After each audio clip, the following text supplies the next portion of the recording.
Meow. Ay, introduce ko tong pusan to. Ang pangalan niya ay Ana. Siya ay nanganganak dito sa bahay namin. And then, mahilig mga anak yun dito. And then, may isa pa akong alaga doon sa labas. Si Max. Max ang pangalan niya.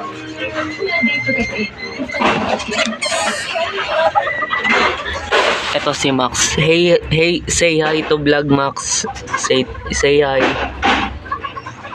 Ito si Max. Nung pinadala siya dito, dalawa sila kaso namatay na yung una.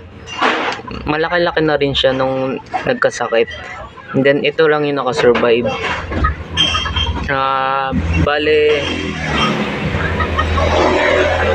Ito talaga yung nakasurvive na tuta. Bale, ang laki-laki na ito, tapos ang bigat-bigat. Grabe, bigat ng weight na ito. Tapos ang bantot ng may aso. So yun. Tapos may mga alaga din kaming halaman. Ito, hindi ko alam kung anong halaman to.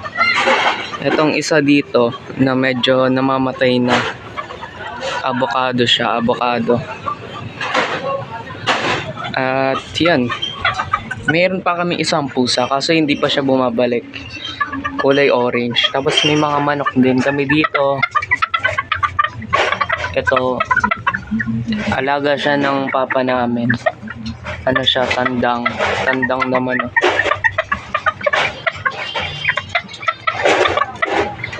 Ayan. Nangingitlog yan minsan dito. So yun lang yung mga i-showcase ko ngayon. Tapos ito yung bahay namin. TV. At lababo kung saan ako nagugas. At rep. At as you see, medyo sira pa yung bahay namin dito. Hindi pa ayos. And then yan. So ayun lang. Yan lang yung short showcase ko. Medyo nawala sa focus yung camera. And then dito sa kwarto,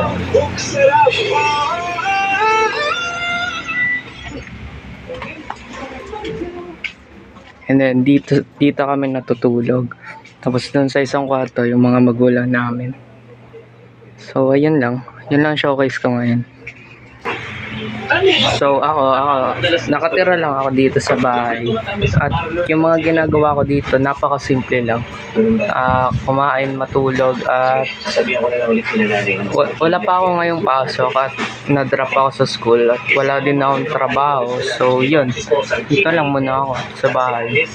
So yun lang yung showcase ko ngayon. Maraming salamat sa panonood. Lumabas na rin yung mama ko. So maraming salamat sa panonood. Like, comment, at subscribe para gumawa pa ako ng iba pang film tungkol sa akin. So yun lang, maraming salamat.